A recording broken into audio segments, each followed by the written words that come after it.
ወንድ ነው አይችሉም። መስጠትም ይችላሉ። ራሱ ለፈለጉት ሰው ስለኔ መናገር ይችላሉ። እኔ ፈቅጃለሁ። ዝም ግን አልለው። እንደዛ ካደረገ መፈረም አለበት። ስለኔ ለማንንም ሰው ከተናገረ ኃላፊነቱን መውሰድ አለበት። እኔ የፈለኩትን ነው ማድረግ። ችግር የለብኝም ብሎ መናገር ይችላል። መጨረሻው የሚደርስበት ግን ያውቃል። እሱ ማወቅም አለበት። የምታውቁ ሰዎች አላችሁ። መናገር ወንድ ከሆናችሁ ተናገሩ። ወይ ገብተህ መናገር ትችላለህ፣ መቃወምም ትችላለህ። ሌላ ነገር ማድረግ ካልቻልክ መቃወምም ትችላለህ።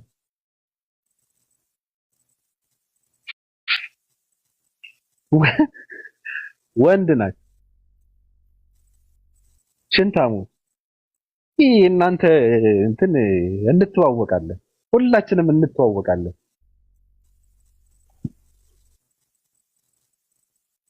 እንኳን ስራችን አበላላችንም ጠንቅቀው የሚያውቁ ሰዎች አሉ። ሁሉም ነገር ጠንቅቀው የሚያውቁ ቁጭ ብለው የሚያዳምጡ ሰዎች አሉ። ሌቦች ወንድ ናቸው። ለማንኛውም ሰው በዚህ ዙሪያ እንዲያወራ አልፈልግም። እኔ ብቻ ነኝ ኃላፊነቱን ወስጄ የማወራው። እኔ ስለ ክርስትና ሳወራ ሙስሊም መግባት የለበትም፣ ስለ እስልምና ሳወራም ክርስቲያን መግባት የለበትም። ሌላ ሰውም እንደዚህ አይነት ነገር ስናገር እንዲናገርም አልፈልግም። ተናገሩ ብዬ ካልኩ ስለሱ አይደለም፣ ሀሳባችሁን ስጡ፣ መድረኩን ብቻ የመለፍለፍ የለብኝም በሚለው ነው። ለዛ ነው። ስለዚህ ኦልቤን አለ አለው ባቢ ሰላም ነው አለን አለን።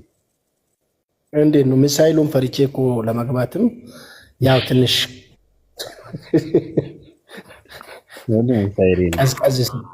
ቀዝቀዝ ስል ነው የገባሁኝ። አይ ምንም የለም። ኦኬ ሰላም አለይኩም ወራህመቱላሂ ወበረካቱሁ። ሙስሊሞች ሻሎም እያሉ ክርስቲያኖች ለእናንተ ምንድን ነው የሚባለው? ቤቢ ማለት ሰላምታውን ነው? አዎ የፈለከው እኛ ችግር የለብንም። እኛ እንደ ኦርቶዶክሳውያን ሰላም ለክ የሚባለው ለድንግል ማርያም ብቻ ነው የምንል መሰለህ?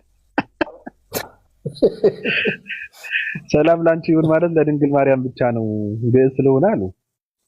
እንደዛ አይደለንም እኛ። ቀጥል። ኦኬ አይ እኔ እንትን የሆነ ሁለት ሀሳብ ነው ያለኝ፣ ግን ክርስቲያኖች ያው ባቢ ይፈቅድልኛል፣ እቺን ብቻ ነው የምናገረው። እንድትሰደቡ በራሳችሁ ላይ በር ከከፈታችሁ፣ ሀሳብ በእናንተ ላይ እንዲሰጥ ራሳችሁ በር እየከፈታችሁ ሰው በሚናገራችሁ ነገር እንዳትበሳጩ ነው። እኔ አሁን በር በራሳችሁ ከፍታችሁ ማለት ነው። ራሳችሁ አሁን የሚናገረው ቅድም ባቢ ነው። ከታች ግን እኔ ከብቶችም አግጄ ነበረ። አንድ ከብት ይመጣና ምን ያደርጋል መሰላችሁ? አንዱ አንዱን ይወጋል አይደለ? ሌላው ደግሞ ያገኘውን ነው የሚወጋው። በቃ አያችሁ፣ ያገኘውን በቃ ያገኘው። but we are human beings, we should be selective። አያችሁ፣ ለዚህ ነው ማለት ነው። ወደ እውቀት ተመለሱ። የባቢን ደግሞ ስድብ ብላችሁ ባትወስዱት ምክር ነው። እኛ አለንበት ወይ? እሱ እየተናገረው ባለው ነገር ውስጥ አለን ወይስ የለንም? በሉ እስቲ አለን ወይስ የለንም? እየየ ማለት የለብኝም እኔ አለሁበት። እንዴ ሰው እንድናገረኝስ እኔ ራሴ አስተዋጽኦ አድርጌ ይሁን አሉ። ሰሊማን ጋር ላይ በጥፊ ቢለኝ ምን ስላደረግኩ ነው በጥፊ ያለው ሰው ነው እንጂ ቶሎ ብዬ ልክ እንደ ኮርማ በሬ ዘልዬ ሰው ላይ መውጣት አይደለም። እኔስ አስተዋጽኦ አድርጌያለሁ ወይ በዛ ጉዳይ? ሰዎች እኔን ቢጎዱኝ፣ ሰዎች እኔን ቢናገሩኝ እኔ ራሴ ሳድርግ ያለው ወይ የሚለውን ነገር ቆሜ ማመዛዘን አለብኝ። እና ባቢ ደግሞ እኔ አሁን አንድ እንትን ላይ እንድትነጋገርልኝ የምፈልገው ነገር መጽሐፈ ምሳሌ ምዕራፍ 31 ከቁጥር 5 እስከ 7 ያለውን እዛ ላይ ምን አስተያየት አለህ የሚለውን እዛ እንድትጨምሩ። ምናልባት ከዚህ በፊት አይተህ ምናልባት ካላየኸው በየ ነው ፈቃደኛ ከሆንክ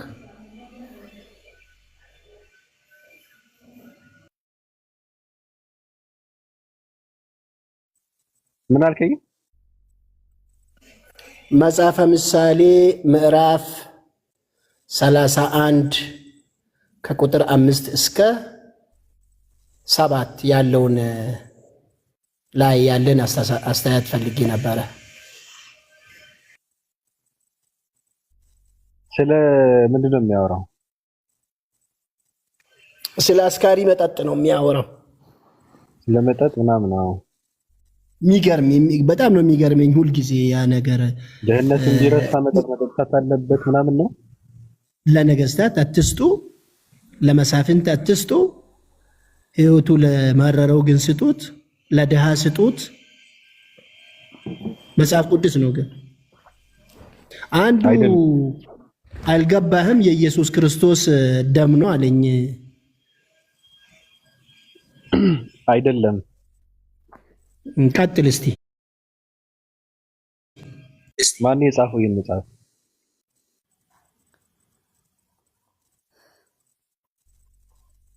ወልቤ አንተ ጋር። አቤት አቤት። ማን የጻፈው መጽሐፈ ምሳሌ? ሰው ነው። አዎ። ማን ነው የተናገረው? የማን መልእክት ነው? የእግዚአብሔር ነው። የእግዚአብሔር ቃል ነው። አይ ለማን የተገለጠ? ማን ነው ተገልጦለት እንደዚህ ብሎ የተናገረው? ተገልጦለት እንደዚህ የተናገረው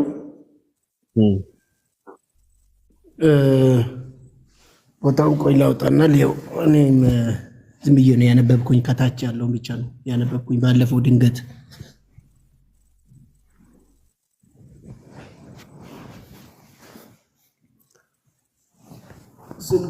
ስልክ ተጨማሪ ስልክ አልያዝኩም።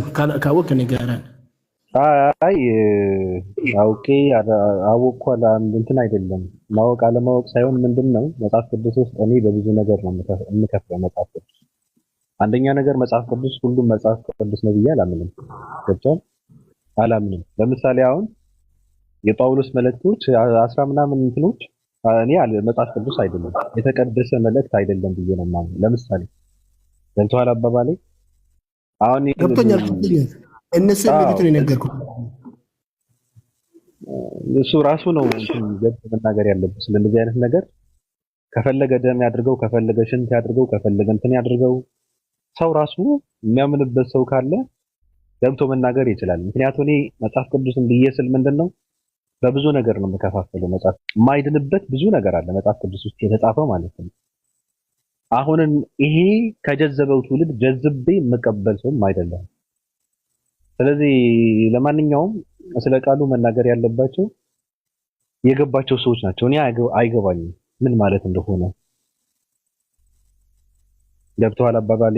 ቆልቤን ገብቶኛል። አንድምታው ምን ማለት እንደሆነ ራሱ አላውቅም። ምንድነው እንደው አባቶች ይጠየቁ፣ እንደው እውቀት ያላቸው አባቶች አሉና እነሱ ቢጠየቁ ደግሞ የተሻለ ነው። አባቶች አሉ።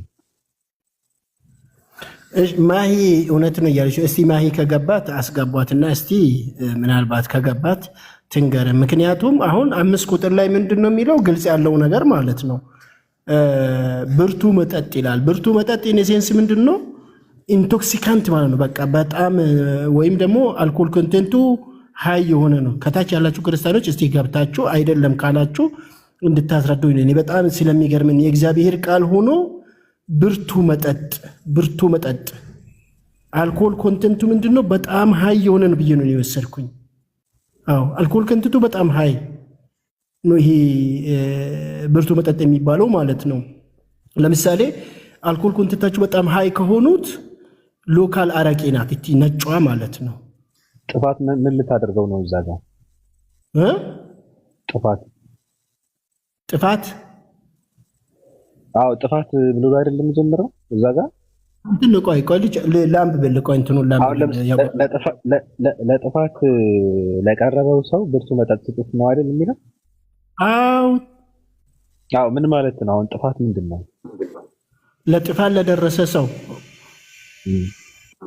ራሱን ሊያጠፋ የደረሰ ሰው ሊሆን ይችላል።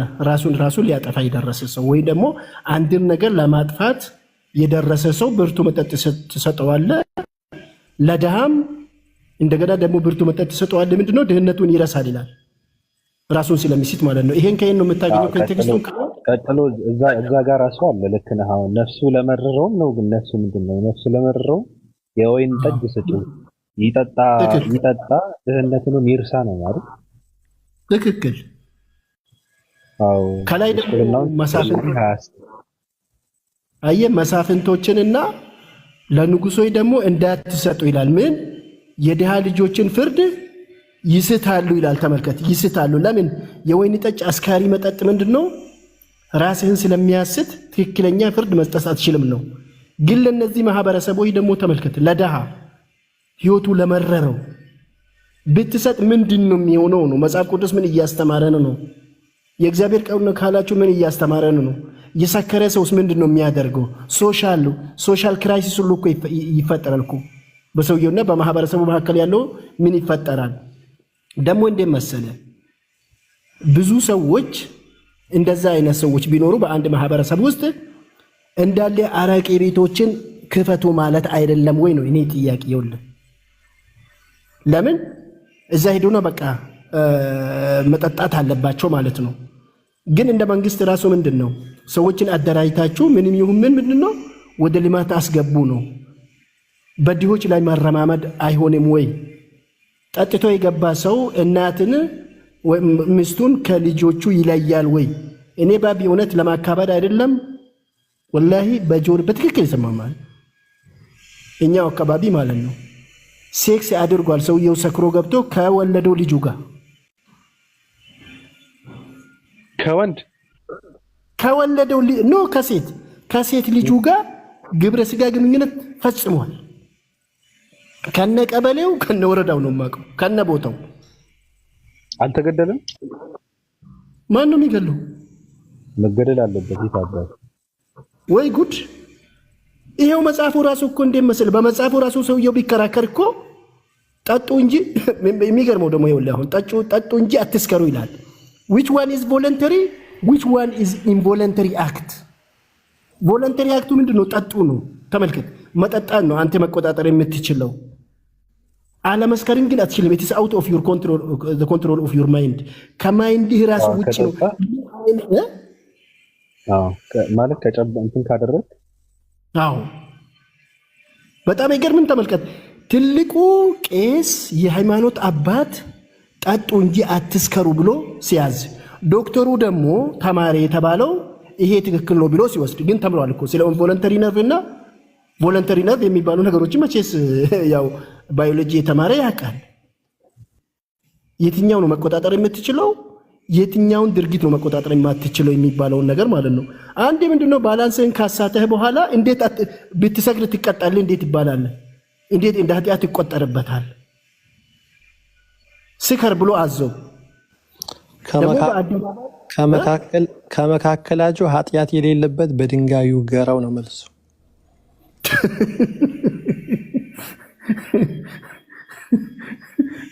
የሉጥ ታሪክ ትክክል። ሉጥ ራሱ ምንድነው አስካሪ መጠጥ ወይ ጠጥቶ ከሁለት ልጆቹ ጋር ግብረ ስጋ ግን ባቢ ቅድም ተናግሯል። እዚህ ላይ ነቢያቶችን ያዋረዳችሁ ብሎ ተናግሯል። ነቢያትን ያዋረዳችሁ። ነቢያት ምንድነው በፈጣሪና በሰዎች መካከል አስታራቂዎች ነበሩ። እነዚህን ሰዎች ምን አለዋቸው ታዲያ? እስኪ ነቢይን የሚያክል የሆነ እኮ ተራ ሰው ራሱ እኮ ከልጆቹ ጋር ግብረ ስጋ ግንኙነት አደረገ ማለት በማህበረሰባችን አሁን ባለንበት ምንድን ነው ባቢ ለምንድን ነው አሁን ይገደል ያለው? መገደል አለበት ያለበት ምክንያት ቶዚስ ኤግዚስተንት። ግን ሉጥ ቅዱስ ነበር ብሎ ደግሞ ተጽፏል መጽሐፍ ቅዱስ ውስጥ ላይ።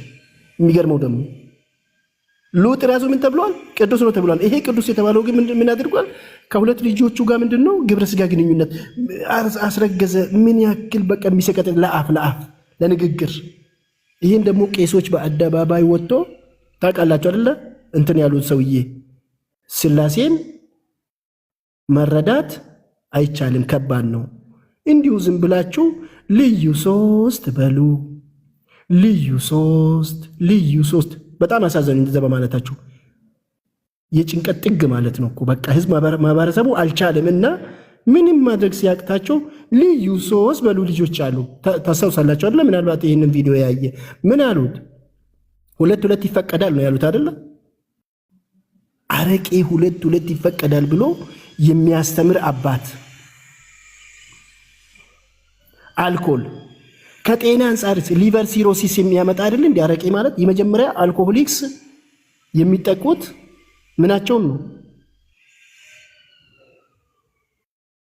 ጉበታቸውን ነው። ይህን አድርግ የሚለው አባት መጽሐፍ ላይ ደግሞ በትክክል ተጽፎላቸው ጳውሎስ ራሱ ምንድን ነው ለሆድ ህመም ምንድን ነው ውሃ ብቻ አትጠጣ አይደለ ያለው? ውሃ ብቻ አትጠጣ። የሚገርመው ይሄ ደግሞ ጳውሎስ ራሱ ማለት ነው። ትንሽ ሞራላችሁ ግን በጣም ትልቅ ነው። ከዚህ አልፋችሁ ሰውን ስትሳደቡት። ግን እኔ ምንድን ነው እንደው አባይን በጭልፋ እንደሚባለው ነው እንጂ ባቢ ጠዋት የተናገረው ነገር በቀጥታ ዊዝአውት ሳንሱር ይመለከታችኋል ማለት ነው። እዚህ ውስጥ ራሳችሁን እዩ እስቲ ገብታችሁ። አሁንም ይሄው ከ800 ምናምን ሰው ቢያንስ 10 ሰው አይጠፋምና ግቡና ተከራከሩ እስቲ። እናንተ ልጆቻችሁ እንደዛ ነው የምታደርጉት። ምክንያቱም የመጽሐፍ ቅዱስ ውስጥ ላይ የተጻፈ ነገር መተግበር ስላለባችሁ ልጃችሁ ቢዳሃይች ነፍሱ ቢመረው ማትሪክ 12ኛ ክፍል ተምሮ ውጤት ባይመጣለትና ቢመረው በቃ ይዛችሁ ወደ ካቲካላ ቤት ነው በቃ ሰልፉ እዛ ነው የሚሆነው። በጣም ከባድ ነው። ጓል አንድ ሐሳብ ያላት ይመስለኛል። ትቀጥል ባብዬ ድሎ ስለሰጠኝ አመሰግናለሁ። እኔ ብዙ ስለለፈለፍኩ ምንድነው በመሀል እረፍት ያስፈልገኝ ስለነበረ ወልቤን ያነሳው ሐሳቡን በጣም እንትን ነገር ነውና ስለመጻፍ ልጅ የጠየቁት ጥያቄ መልካም ነበረ። ነገራችንን ያው ጨርሰናል። ግን እኔ ኤርሚ እንዴት ነህ? ሰላም እንዴት ናችሁ? ሰላም ብያለሁ። አለ ፒስ ነው።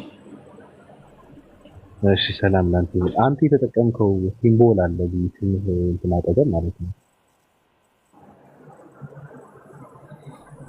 አይ የሰፈር ወሬ ከሆነ ሙስሊም ጓደኛም ማለት ነው። አዎ አይ ግድ የለም እዚህ ጋር ክርስቲያን አለ፣ ሙስሊም አለ፣ መጀመሪያ አስረዳን። አንተ የተጠቀምክበት ምልክቱ ምንድን ነው? እሱ ታውቀዋለህ ትርጉሙ? ምኑን ምልክት አለ እኮ ከስምህ አጠገብ የሆነ ምልክት አለ። አውቀዋለሁ። ያስጨንቁ ነው። ይሄን ያስጨንቅህ አንተን ሌላ ብዙ የሚያስጨንቅ አንድ ሰው እንደነገረኝ ከሆነ በጣም ትልቅ ትርጉም አለውና ትርጉሙ ብትነግረኝ እንደው ተሰጥቶ ሆነ ችግር የለውም። እኔ ለተጠቀምኩት ምልክት ሳይሆን አሁን ለምሳሌ ወተትን ያስገባኸኝ ልጠይቅህ ትመልሳለህ። ወተት ያስገባው ከታች ሐሜት ነበርና ይሄ ልጅ የተሸከመው የለበሰው ልብስ ያውቀዋል ወይ ብዬ ነው። እና በመጀመሪያ ስለሱ ንገረኝ ትርጉሙ ምን ማለት እንደሆነ ላምጣና ላሳይህ። ኦርቶዶክስ ብለህ ነው የገባው። ኦርቶዶክስ ብለህ ይሄን ምልክት አስቀጥለህ ስትጠቀም በግራና በቀኝ ይሄ ምልክት አንተ የተጠቀምከው አይን ስለዛ ነው። አንተ ስለተጠቀምከው አይን እናወራለን። ይሄ አንድ አይን ብለህ ያስገባው የማን አርማ እንደሆነ ታውቃለህ? የነማን ነው? የሚመለከትህን ነገር ብቻ አውራ። ቦረሻለህ አንተ ይሄንን ነው ያስገባው አይደለም። እያስተማርኩህ ነው። ይሄ ሰፈር ድንጋይ ላይ ቁጭ ብለህ የሚወራው ወሬ አሁን የሚበርፉትን የሚጠቀሙትን ሲምቦል ተሸክመው ኦርቶዶክስ ማለት አይቻልም። ይሄ ክርስቲያንን አይገልጽም። መጀመሪያ ማወቅ አለብህ። መጀመሪያ ስለ ዓለም መረዳት አለብህ። ውረድ የታባቱ አንዳንድ አይነት ቆሻሻ ውረድ ደደብ። ስለማታውቀው የማታውቀውን ተሸክመህ ትመጣለህ። ኦርቶዶክስ ይሄ ነው ኦርቶዶክስ ማለት አያውቁም። እንኳን እሱ ቅድም ስናወራው የነበረው ክርስቶስ ተብሎ የሚጠቀመው ምልክት እንኳን የኢሉሚናቲ አርማ ነው ያለው። ምንም አያውቁም። ምንም አያውቁም። ይሄ ትውልድ ነው በጣም የሚያናድደው። ቀይረው አንተ ሉጢ ቡጢ ሹጢ ቀይረው። ይሄ አንተን አይገልጽም። ኦርቶዶክስ ከሆንክ አንተን አይገልጽም። ቀይረው። የምትበሮሽ ከሆነ ግን አላውቅም። እንቀጥልበት። ለማንኛውም እኔ ብዙ ስላወራው ምንም የምጨምረው እንትን የለም። እኔ ይበቃኛል። ብዙ ነገር ነው ያወራነው። ብዙ ነገር ነው የዳሰስነው። ውጣና በቪዲዮ አውራ ልትጀነጅነኝ ነው? እኔ እኮ ብያለሁ እኮ ውጣብኝ ልትለኝ ነው? ትመስላለህ እኮ ራሱ። ለምን በቪዲዮ እወጣለሁ? ከቺጎች ጋር ነው በቪዲዮ ተደዋውለህ ማውራት ያለብህ እኮ። ምን ይሰራልሃል የኔ ፊትና ከንፈር ማየት? ናይ ቆሻሾች ናቸው። ኦፓ እንዴት ነሽ? ጓል መቀሌ ጥያቄ ነው ሀሳብ አለሽ መሰለኝ አይደል? ይቅርታው እንዴት ናችሁ? ቻን ሰላም ናችሁ ወይ? አለን። እኔ እንኳን አሁን በተናገረው ከስር ያለው ኦልባይን እሱ ግን ባይሰፋ ጥሩ ነው። እኔ ሌላ ነገር ነው ሳወራ የነበረውና ጓል መቀሌ አጭር ከሆነ ችግር የለውም። የሚሰፋ ነገር ከሆነ ግን ምንድነው አጀንዳችን ነው የሚቀየረውና መጀመሪያ ስናወራበት ስለነበረው ነገር ችግር የለውም። እንትን ነው አሁን ለምሳሌ አጭር ነው፣ ሲምፕል እና ቀላል ነገር ነው። የአንድ ሰው ስነ ምግባር የአንድ ሰው መጥፎ ስነ ምግባር አንድ ሃይማኖትን ሪፕሬዘንት አያረግም። ፒሪየድ አያረግም። ይሄንን መጽሐፍ ቅዱስ ውስጥ መጽሐፍ ቅዱስ በሚሊዮን የሚከተለው ህዝብ ነው።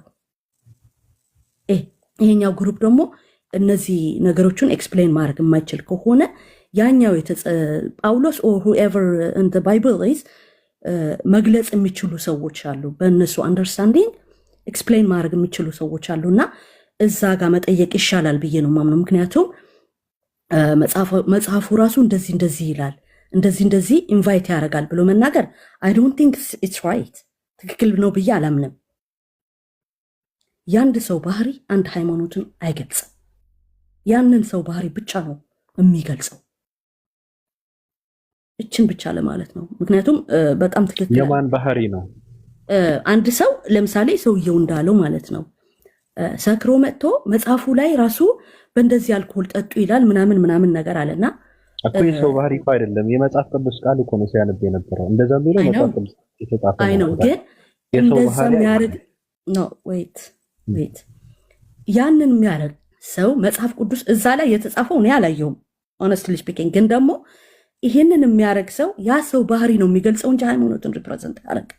ምክንያቱም የሃይማኖቱ መሪ እና የሃይማኖቱ ስርዓት የሃይማኖቱ መጽሐፍ ምንድን ነው እያለ ያለው ጓል መቀሌ ድህነትህን እንድትረሳ፣ ጉስቁልናህን እንድትረሳ፣ ጭንቅህን እንድትረሳ መጠጣት አለብህ ነው እያለ ያለው። መጽሐፉ ራሱ ነው እያለ ያለው የሚላለው እኮ። እንደዛ ካለ እኮ የሰው ባህሪ የሃይማኖትን ሊገልጽ አይችልም አይባልማ። የማን ባህሪ ነው ሃይማኖትን ሊገልጽ አይችልም የምንለው? የሰውየው ባህሪ ነው። በየቦታው እንትን ነው። እንዴት መጽሐፍ ቅዱስ ውስጥ አሁን ለምሳሌ ጓል መቀሌ ኢየሱስ ክርስቶስ በመጽሐፍ ቅዱስ ጨልጦ ብለው ካለ የኢየሱስ እንትን ነው ብለን ልንል ነው? ኖ አም ኖት ሴይንግ ዛት። ሌላው ጋር ያፈርሰዋል። እዛ ባይብል ውስጥ ባይብሉ ራሱ እዛ እንደዛ ይልና ሌላው ጋር ያፈርሰዋል። እሱ አይደለም ጥያቄው።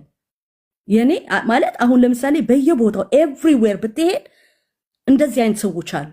ኤቭሪዌር ዳዝ ሚን ማለት ምንም አይነት ሃይማኖት ይከተሉ ብዙ ነገር አለ ኤቭሪዌር። ይሄን ግን ክርስትና እምነት እንደዛ ስለሆነ ነው ተብሎ ያ ሰው ያደረገውን ነገር ክርስትና እምነት እንደዚህ ይፈቅዳል ስለሚፈቅድ ነው አይደለም። ኖ ኢትስ ኖት ራይት። ምክንያቱም ይሄ የባለጌ ሰው ስነ ምግባር ነው። ኤቭሪዌር ነው ያለው ይሄንን ነገር ኤቭሪዌር።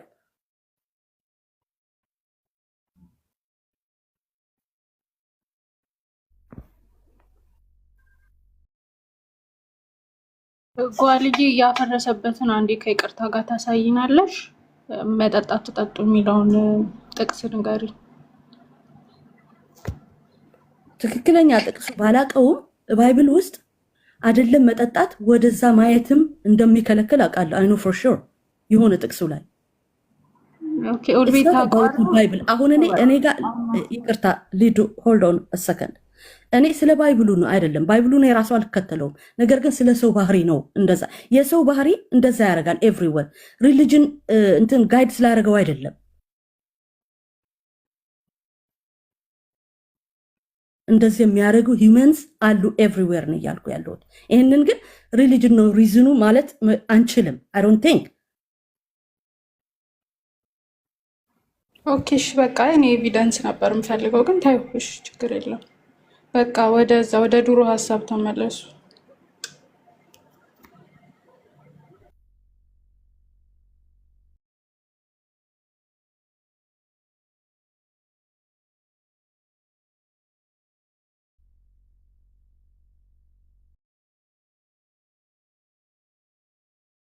ባቢል ለካ ያላችሁም ነው ምን እኔ ነኝ የሌለሁት እንዴ?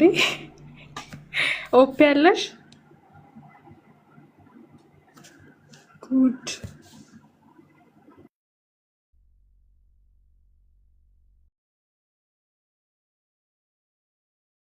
ማስረጃውን ፈልጊልን በቃ ጓል ከቻልሽ ላኪልኝ በውስጥም ቢሆን እሺ። ይሄንን ግን አይ ዋንት ነው ኦልቤን ቀጥል በቃ አንተ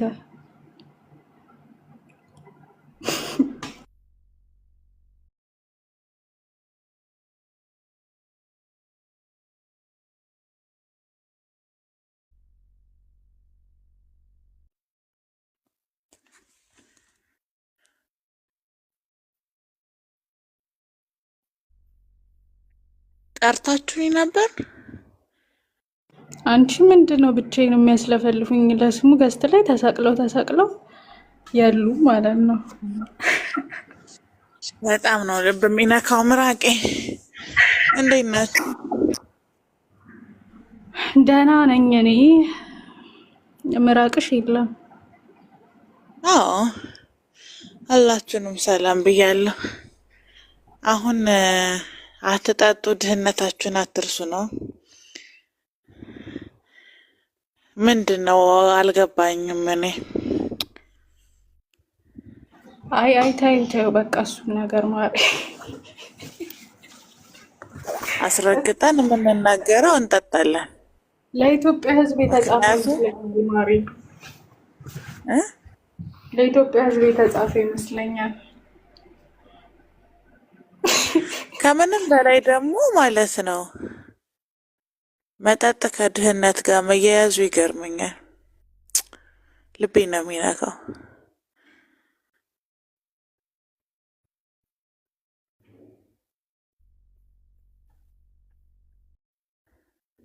እኔ ጠጭ አይደለሁም በህግ አምላክ ኮሜንተሮች።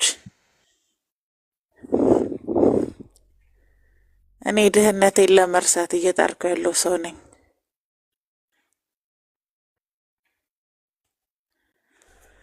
አልነበረም ታይትሉ ማሪ ቅዱሳን ትላንት ስለ ርብቃ ማንሳት ትተው ስለ አይሻ እየቀባጠሩ ነበረ እና ስለሱ ነበር እሱ ገብተው እየተጠየቁ ነበርና መመለስ አልቻሉ። ብቻ ኢንጆይ እያደረግን ነበረ ማሪ። ኦኬ ስለ አይሻ ፍትህ እየጠየቁ ነው። አላኩትሽም እንዴት ትላንትና ቴሌግራም ላይ ማሪ? አልገባውም። ቴሌግራም ልኬልሻለሁ መሰለኝ እኮ መልክ እየሰሩ ነበር እና ዘንድሮም እዛ ናቸው ምናምን ብዬ በጣም ተገርሜ ተደንቄ። ለማንኛውም ቆይ ባቢ ይምጣና ስለሱ ታወራላችሁ። አንቺ አሁን ስለመጠጡ ይጅበት። አዎ አሁን መጽሐፈ ምሳሌ እንደሚናገረው ድሃ ድህነቱን ይረሳ ዘንድ ወይን ጠጅ ይጠጣ ነው። ብርቱ መጠጥ እንደሆነ ጠጡ የሚለው ጠንከር ያለ። ስለዚህ ከዛ ደግሞ መጠጥ ኃጢአት ነው የሚለው ነገር አሁን ጓል ባነሳችሁ መሰረት ውድቅ መደረግ አለበት። ከድህነታችን አይበልጥም። አትጠጣ፣ አትስከር፣ አታመንዝር የሚል ነገር አንቀበልም። ጓል አንቺ መጠጥ ደግሞ I didn't say that እንቻውን የገላትያን ጥቅስ ልጠቅሽ ነው የገባሽው፣ ግን ከድህነት ይበልጣሉ ወይ? ይሄ ነው ትልቁ ነገር። ኤኒዌይ እንትን ነው ማለት it's honestly speaking like ሰዎች የሚያደርጉትን ባህሪ አንድ ሃይማኖት ሪፕሬዘንት አያደርግም። የሰዎች ባህሪ ነው ይሄ። እንዴ ሃይማኖቱ ሳይሆን መመሪያው እኮ ነው። አሁን ምንድነው መሰለሽ፣ ወይኔ የእጅ አጥንት ታሟል። አሁንም እዛ ላይ ናችሁ እንዴ? ይቅርታ የበላችሁ ባቢ በእናትህ መልስ። ፍቅርዬ እንዴት ናችሁ? ሰላም ብያለሁ። እኔ እኮ ወስስል የእጅ አጥንት ታመመ፣ የእግሬ አጥንት፣ የእጅ አጥንቶች እየታመሙ ነው። ፍቅር ያው በር ስለሆነ ስላላቀፍኩሽ ነው እንኳን እንደምታውቂ ሙቆስ ያስፈልጋል። ወይኔ አጥንቴ። አሁን ከድህነቴ ላይ የአጥንት ህመም ተጨምሮ ይቻላል? መጠጥ ይገፋም አይደል የደረሰብኝ ነገር። ጓል መቀሌ ግን ምንድነው እያወራች ያለችው? ስለ መጽሐፉ ትዕዛዝ ስናወራ፣ ሃይማኖታዊ አስተምሮ ስናወራ የሰው ባህሪ ነው ትላለች። ምን ማለት ነው? ምንድነው የሰው ባህሪ ማለት? ይኸውልህ ምን አለ መሰለህ፣ ሃይማኖት መጽሐፉ ዝም ብሎ ራሱ ግራ የተገባ መጽሐፍ ነው። መጽሐፉን ተውት እና ስለምንድን ነው የምናወራው? መጽሐፉ ከተው ነው። አሁን ስለ ክርስትና ከተወራ መሰረት አድርገን የምናወራው መጽሐፍ ቅዱስ እንጂ ዝም ብለን ከንትን ነው። ሀሳቧን ትግለጽ እስቲ። መጽሐፉን ትተነው ፍቅርዬ፣ ሀሳቡን ይግለጽ። ግን ምንድነው በግ እየታለበች ነው ተብሎ ሲባል ኦፓ በግ እየታለበች ነው ተብሎ ሲባል አይደለም፣ ዋሽተሃል፣ ወተት ነው እየታለበ ያለው ካለ ምንድነው? እንደዛ አይደለም። ሚስት አፄ ቴዎድሮስን ጠጅ ሰታ ነበራሉ የምታስተኛው። በእውነት ጓል መቀሌ፣ እስቲ መጽሐፉ ሳይገባ ሃይማኖቱ ሳይገባ ምን አይነት መመሪያ ልናይዝ እንደሚገባ ትንገረን እስቲ። ቀጥል ልዕልት። ሃይማኖቱ መጽሐፉ ሳይሆን አጥንቴን እንጂ ጭንቅላቴን ታመምኩ አልኩሽ እንዴ? ቀጥል። ይኸውልሽ መጽሐፉ ላይ ያለው አለ ሊኖር ይችላል እኮ የለም አይደለም። ኢትስ ናት ዘ ፖይንት። ሌላ ቦታ ላይ ሌላ ፓርት ላይ ጥቅስ አለ አይደለም። መጠጣት ማየት ምን ይከለክላል እኮ ባይብሉ ውስጥ አለ እኮ ጥቅሱ። አመጣልሻለሁ ከፈለግሽ ማለት ጠይቄ አለ፣ እግዚአብሔሩ ጽፎ አለ። ነገር ግን እኔ እያልኩት ያለሁት በመጽሐፍ በህግ ሳይሆን ኢትስ ሂውመን ካራክተር ማለት ሰዎች በተፈጥሮ ስለተጻፈ ስላልተጻፈ ሳይሆን የሰዎች ባህሪ እንስሳዊ ባህሪ ስላለን እንደዛ ይደረጋል። ያ ማለት ግን አንድ ሃይማኖት ሪፕሬዘንት አያደርግም። ስለተጻፈና ስላልተጻፈ አይደለም እያልኩ ነው እኔ። ሃይማኖትን አያስወቅሰውም ያ ባህሪ። የሰውየው መጥፎ ባህሪ ነው እንደዚህ የሚያደርገው። ገብቶሻል ሀሳቤ? ለምሳሌ ስለ ሰይጣን ቢጻፍ መጽሐፍ፣ ሃይማኖታዊ መጽሐፍ ውስጥ ሰይጣን አሳሳች ነው፣ ሰይጣን እርኩስ ነው፣ ሰይጣን እንደዚህ ነው ከተባለ የሱ ባህሪ ነው ሐሳብሽ? ሰይጣን ሰው ራሱ ሰይጣን አይደል እንዴ? መጥፎ ነገር ነው። ለምሳሌ ነው ያልኩሽ። ገባኝ። እንደዚህ ነው ያልፈልሽ እኮ። መጽሐፉ ውስጥ ደግሞ ምንድነው እየተባለ ያለው? ስለ ድሃ ነው እየተወራ ያለው፣ ስለኔና ስለ አንቺ። ምናልባት ሀብታም ልትሆን ትችላለሽ፣ እኔ ግን ድሃ ነኝ። እኔ ድህነትህን ትረሳ ዘንድ ጠጣ ተባልኩ። ስለሱ አታልኩጂ። ይኸውልህ ባቢሎን ሌላ ቦታ ላይ ያፈርሰዋል። እሱ ደግሞ በመጽሐፉ ደረጃ ከሄድን እንደዛ የሆነ ቦታ ላይ የሆነ ብሉይ ኪዳን ላይ whatever ይልና ሌላ ቦታ ላይ ሄዶ ደግሞ ያፈርሰዋል። አልኩ እኮ መጽሐፉ ራሱ ግራ የተጋባ ነው። it's not about the book።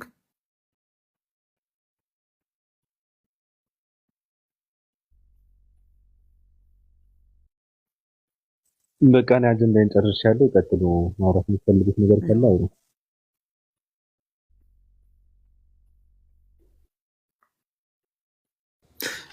ጓል አይገስ ይመስለኛል ማለት ሀሳብሽን ሪስፔክት ባረገውም ግን የእንትናን ሀሳብ ኮምፕሊትሊ አላገኘሽውም እና ለዛ ነው ሁላችንም ዝም ያለሽ። አንቺ የመጣሽበት መንገድ እና እሱ ያወራበት መንገድ እጅና ጓንት ናቸው፣ አይገናኙም።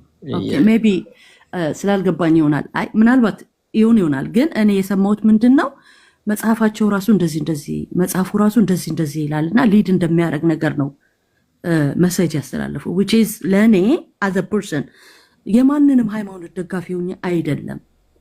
እዚ ሂውመን ግን የቱም ቦታ ብትሄድ ይሄኛው ባህሪ አለ። ያ የሰው ባህሪ ግን አንተ ሃይማኖትን ሪፕሬዘንት አያደርግም ነው እያልኩ ያለሁት እኮ። የእሱን ፖይንት እሱ ጋር እኮ ነው እያልኩሽ ያለሁት። የእሱ ፖይንት እንደዛ አይደለም። አይ ኖ ዊ ነው ኤቭሪዌር ላይክ ባድ አፕል አለ። ገብቶሻል? ግን እሱ ያነሳው ኤክስ እና ዋይ የተባሉ ሰዎች በዚህ ሃይማኖት ውስጥ ኖረው እንዲያረጋሉ አይደለም ሲል የነበረው። እኔ እንደተረዳሁት የሆነ ቨርስ አነሳና ያንን ቨርስ እንደዛ ብሎ ካስተማረ ማህበረሰቡ ደግሞ ያንን ቨርስ ከተከተለ ወዴት ነው ሊድ ሊያረጋቸው የሚችለው ነበር ሲያወራ የነበረው እንጂ በስም ወይም ደግሞ አንድ ሰው እንዲህ ነው አይደለም። ኦፍኮርስ ማንም አንቺን ወይም እኔም እያንዳንዳችን አንድ ነገር ሪፕሬዘንት ላናረግ እንችል ይሆናል። የእሱ ፖይንት ሌላ ነው፣ የአንቺ ፖይንት ሌላ ነው። ሁለታቸውም አልተገናኛችሁ። ፌር ኢናፍ ቴንክ ዩ።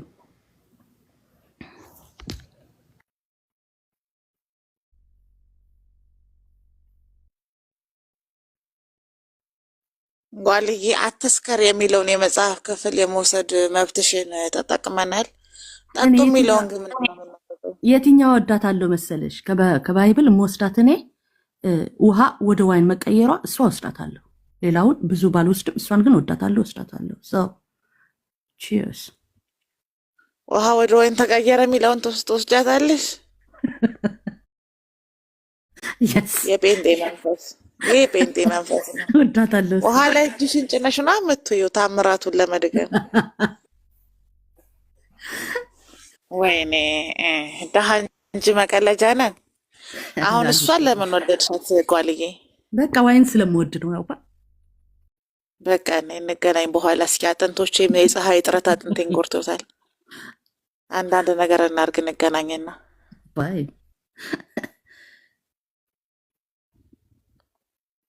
ማሂታ ቀጥሉ። ትንሽ ሆን ነገር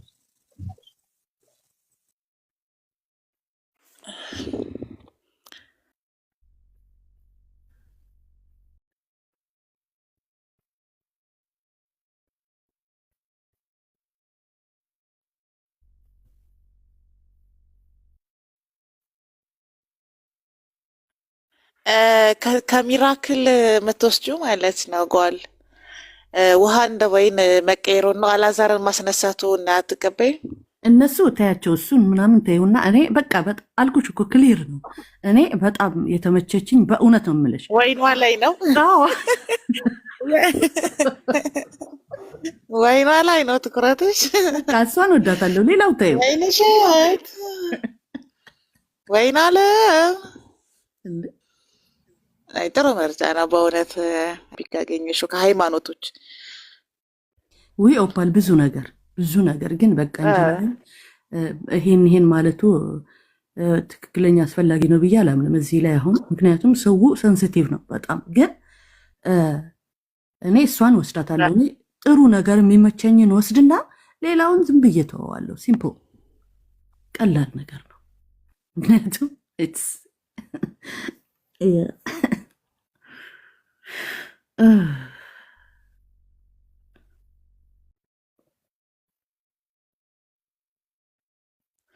ቤላ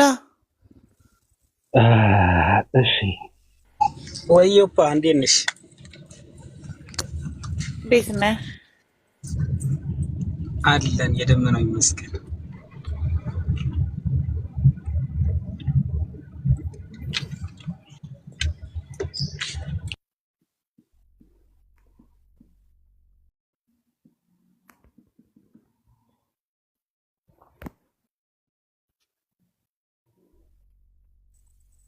እንዴ ለምን አትወሩም? ኦፓ ወይዬ ምን እየሰራሽ ነው? እየተኛሽ ነው?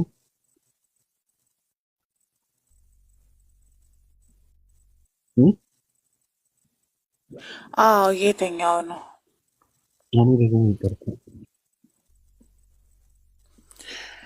በቤተሰብ መሀል አንገባም ጠጡ ወደ እኔ እስክትመጡ ያለው ሰው እየተዛለኝ በትክክል እሱ ሰውዬ እንዲያውም ብሔራዊ መዝሙራችን ላይ ሎጎ እናደርገዋለን።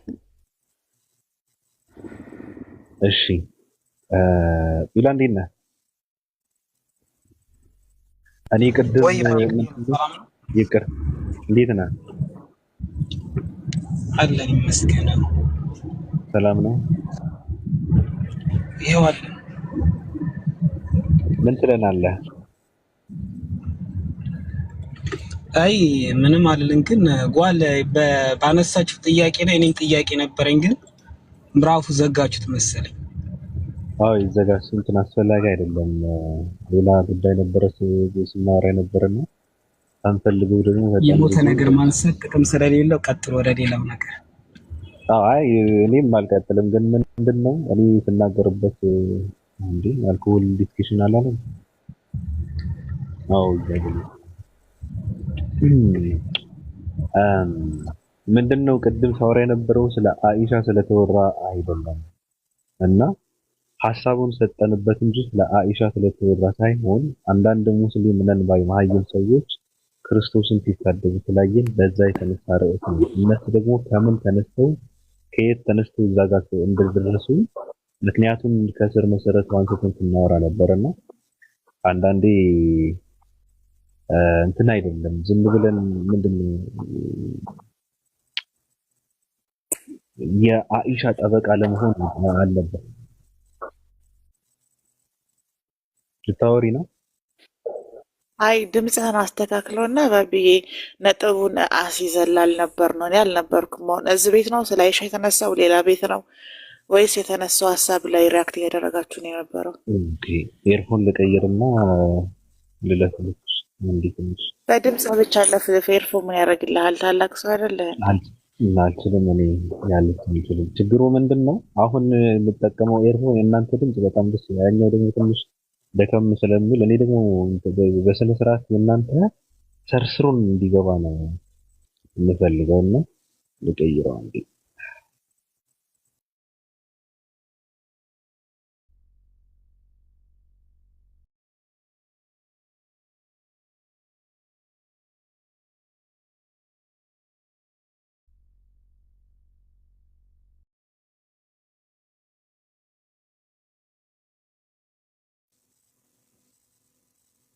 ተስተካከለ?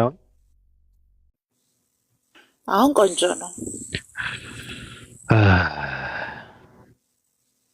እስኪ ይቀጥሉ ደንበኛችን።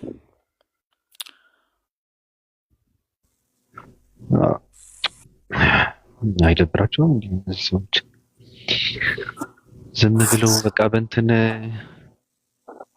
እንዴ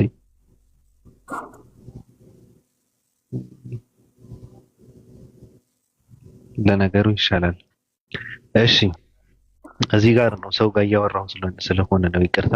ምንድነው ቅድም ሊዱ አኢሻ ስለ አኢሻ ስለተናገሩ ነው ስትል ነበርና ከመሰረቱ አይደለም። አንዳንድ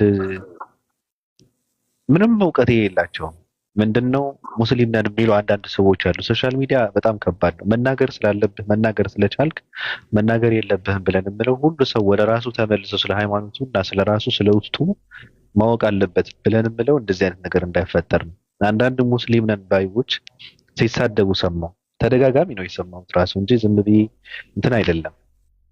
ኢየሱስ ክርስቶስን እየተሳደቡ ነበረ። እነሱ የተሳደቡት ያሉበትን ሃይማኖት ስለማያውቁት ነው እንጂ ምን ያህል ቦታ እንዳለው ባሉበትን ሃይማኖት ቢያውቁ እንደዛ ብለው አይሳደቡም ነበር። እነሱ ገብቷቸዋል አባባሌ። ስለዚህ ለነሱ ትንሽ እንትን አድርገን መሰረቱ ደግሞ የሆነ እነሱ እንደዛ እንዲሆን ያደረጋቸው መሰረታዊ ችግር ምንድነው? ዝም ብለው በማይመለከታቸው አፋቸውን የሚከፍቱ ሰዎች አሉ። አሁን የክርስትና እውነትነትን በነብዩ መሐመድ ጥላቻን በእስልምና ውሸትነትን ለማረጋገጥም ከፍ ለማድረግ የሚሰሩ ከመጽሐፍ ቅዱስ የተነጣጠሉ መሀይም ሰዎች ስላሉ መሰረቱ እንደሱ ናቸው። ስለዚህ እነሱ ተሳደቡ ማለት አሁን ለምሳሌ ክርስቲያን ነብዩ መሐመድ ከተሳደበ ሊሳደብ ይችላል። ለምን? ነብዩ መሐመድን አይከተልም። አንድ ሙስሊም ግን ነብዩ መሐመድ ተሰደቡ ብሎ ኢየሱስን ከተሳደበ ሊሳደብ አይችልማ። እርሱ የተወደደ የተከበረ ነብይ ነው የሚለው ሃይማኖቱ። ስለዚህ አንዳንድ ሰዎች በዚህ ልክ መመለስ የለባቸውም ብለን የጀመርነው ከዛ ደግሞ ሰፋ አድርገን ስናወራበትና ስንገልጸው ነበረ። ስለዚህ ጉዳይ ነው ስናወራ የነበረው። ስንገነጣጥለው ነበረ፣ ስንፈትሸው ነበረ ውስጡ ማለት ነው። ብዙ ነገር ነው ያወጣንበት። ወንድ ልጅ ፐሬድ የሚባለውን አይተነዋል። ሴት ከሴት መሳሳ ምናምን ሁሉ ሲወራ ነበረ። ምክንያቱ ለምንድን ነው? አንዳንድ ሰዎች ስለእነንትና እያሉ የሚያወሩ ከሆነ ስለሱ እንዳይወራ ስለሚፈሩ ነው። እኛ ደግሞ ደፍረን ነው የምናወራው። እነሱ ከስድብና ከእንደዚህ አይነት የቆሸሸ ነገርን ወጥተው ቁም ነገር የማያወሩ ከሆነ ትውልዱ መጽሐፍ ቅዱስና ወንጌልን እንዲማር የማያደርጉት ከሆነ እነሱ በሚገባቸው ቋንቋ የምንናገር ከራሳቸው የወጣን ሰዎች አለን። ይሄ ነው። ስለዚህ እነዛ ሰዎች አይሳደቡም እየተባለ ነው ራሱ ሊሳደቡ የሚችሉበትን ነገር የለም። እኛ የራሳቸው እንደፈለግን ብለጠልጥ እነሱ ስለኛ ምንም ሊሉ አይችሉም። ምክንያቱም እኛ ጋር ያሉ እነሱ ጋር ስላሉ ብለው ስለሚያስቡ ነው። እኛ ደግሞ የሚያስቆመን ምንም አይነት ህግ የለም፣ አይመለከተንም። ስለ ሰዎች የሚያወሩ ከሆነ ስለ እነሱ እኛ በድፍረት እናወራለን።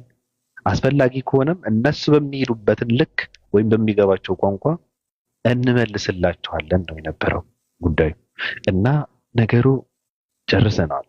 ጥያቄ አንስተን ነበረ ስለ 9 ዓመት ልጅ አይሻ የሚነሳ ከሆነ እሷም በሰው ባህሪ፣ በሰው ፍላጎት፣ በሰው ፍቃድ የሚደረግን ነገር ትዳር ነው የመሰረተችው ያለ በአያቶቻችን የተደረገ የኔ አያት በ8 ዓመቷ አንዱ እንትን የተደረገችው ያገባት እንትኑ ማለት አያቴ ምንም እንትን የለውም። ይሄ ሰዋዊ ባህሪ ነው። ስለዚህ ነብዩ መሐመድ ሰው አይደሉም ብለው የሚያስቡ ሰዎች ይመስለኛል እንደዚህ አይነት ጥያቄ የሚያነሱትና ከዛ ወጥተን ሴት ልጅ ቅጠል በመብላት ረግሙ ጽንስሽንና ምጥሽን ስቃይ አድርገዋል ብሎ የረገማትን እግዚአብሔር ለምንድን ነው በ15 ዓመቷ መከራዋን ያስበላት የሚል ጥያቄ ማንስተን ነበረ። ከፍ አድርገን ማለት ነው። ፈጣሪ አይደለንም የሚባለው። ስለዚህ ለምንድን ነው ማህፀኗ ውስጥ ገብቶ ለአቅመ ሔዋን ሳትደርስ መከራዋን ያስበላት ያሰቃያት እያልንም እየጠየቅን ነበር። አንዳንድ ሰዎች ሊመልሱት አልቻሉም እና ጥያቄ ይቀጥላል። 12 ይሁን 15 ተመሳሳይ ነው። ለአቅመ ሔዋን አልደረሰችም። መጀመሪያ ረገማት እንድትሰቃይ፣ ከዛ ደግሞ ማህፀኗ ውስጥ ገብቶ መከራዋን አስበላት። ለምን ድንግልናው ስለምን መረጠው የሚል ብዙ ጥያቄዎችን ስንጠይቅ ስናነሳ ነበረ። ስለዚህ ጉዳይ ትንሽ የምትሉት ነገር ካለ ላዳምጥ፣ ካልሆነ ግን ውልቅ ብዬ ልጥፋ።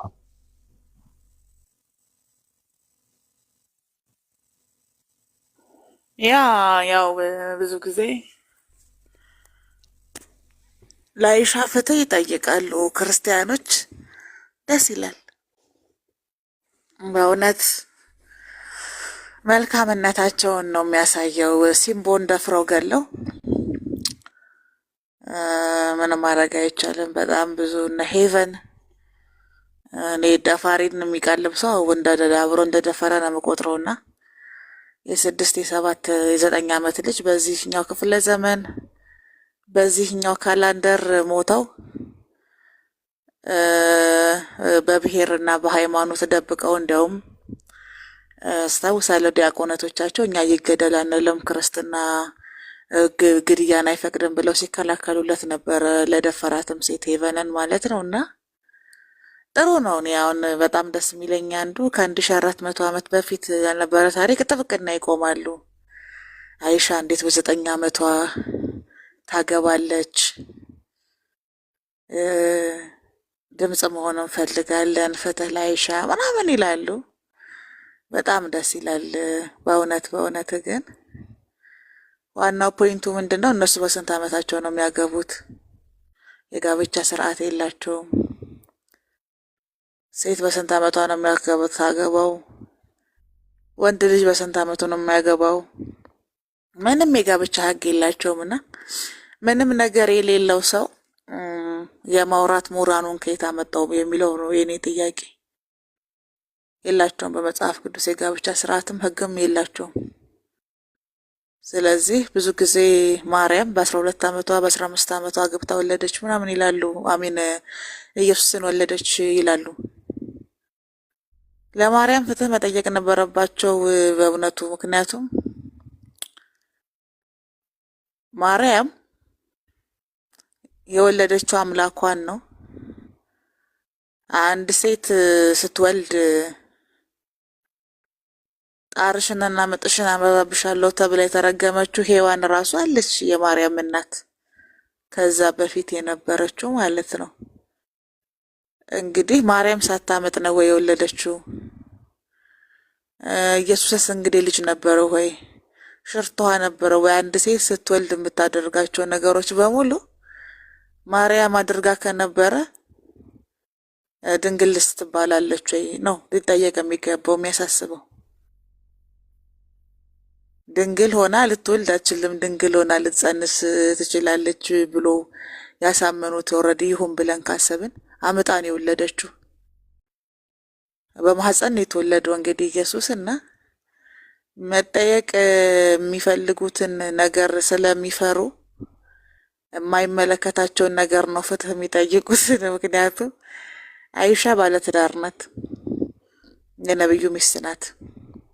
ራሷም የጻፈቻቸው ሐዲሳቶች አሉ።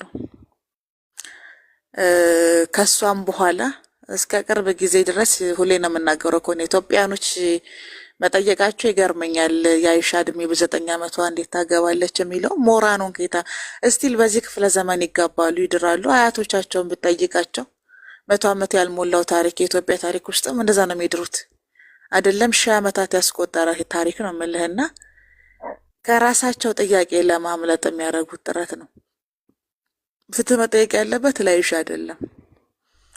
በዚህ ዘመን ፍትህ መጠየቅ ያለበት ተደፍረው የሞቱ ህፃናቶች አሉ፣ ለነሱ ነው።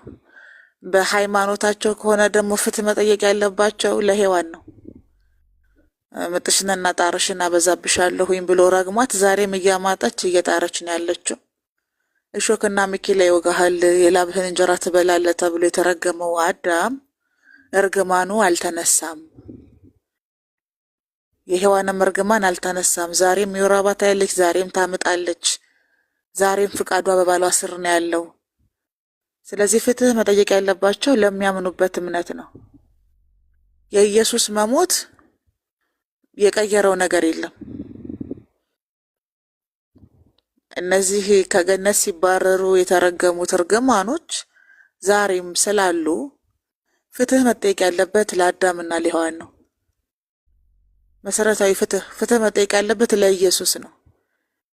ኢየሱስ የሞተበት ምክንያት የታወቀ አይደለም በክርስትና። አይሻ እኮ ተከብራ አግብታ ታሪኳን አስቀምጣ ያለፈች ሴት እኮ ናት። መጽሐፍ ቅዱስ ደግሞ ከማይናገርላቸው ነገሮች ውስጥ አንዱ የማርያም ታሪክ ነው። መጽሐፍ ቅዱስ ስላልጻፈላት እኮ ነው እነ ጳውሎስ፣ እነ ሉቃስ፣ እነ ማቴዎስ፣ እነ ቶማስ፣ እነ በርናባስ ረሷት ብላችሁ እኮ ነው እናንተ የጻፋችሁላት ስለ ማርያም አይደል እንዴ? በሐሳብሽም ድንግል ነሽ በስጋሽም ድንግል ነሽ ብላችሁ የጻፋችሁት እኮ እናንተ ናችሁ። መርገመ ሥጋ የለባትም ብላችሁ ያንን የተረገመውን የአዳም ሥጋ አልወረሰችም ብላችሁ የጻፋችሁት እናንተ ናችሁ። ግን ታሪኩ እንደዛ አይደለም የሚናገረው። ስለዚህ ፍትህ መጠየቅ ያለባችሁ ለራሳችሁ ለአዳምና ለሔዋን ለኢየሱስም ጭምር ነው። በፍትህ ዙሪያ ላይ ማለት ነው። ለአይሻ ፍትህ የሚያስጠይቅ ነገር የለም።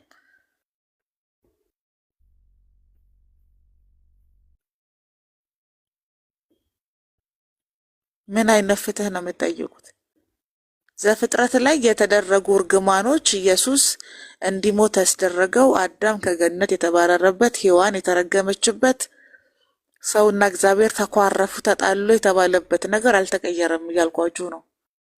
እና ለራሳችሁ ነው ፍትህ መጠየቅ ያለባችሁ። ኢየሱስ የሞተበት ምክንያት ምንድን ነው? እርግማኑ ዛሬም ካለ የኢየሱስ መሞት ጥቅሙ ምንድን ነው? እና በፍትህ ዙሪያ ላይ መጠየቅ ያለባችሁ ክርስቲያኖች እውን ኢየሱስ የሞተው ለአዳም ኃጢአት ነው ወይ? በአዳም ለመጣው ሞት ነው ወይ?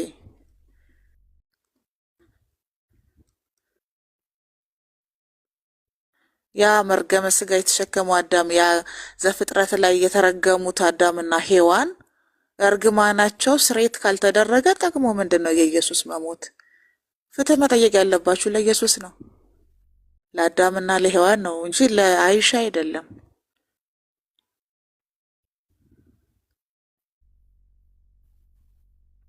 አንዳንዴ ስትረስ ስለሚያስይዛችሁ የራሳችሁ ነገር ሌላ ነገር ላይ ፎከስ አድርጋችሁ የሆነ ራሳችሁን ሸዋሸዋ ነው የምትሰሩት እንጂ ዘፍጥረትን ካነበባችሁ አዲስ ኪዳን ጥቅም የሚኖረው የዘፍጥረት ታሪክ እውነት ሲሆን ነው።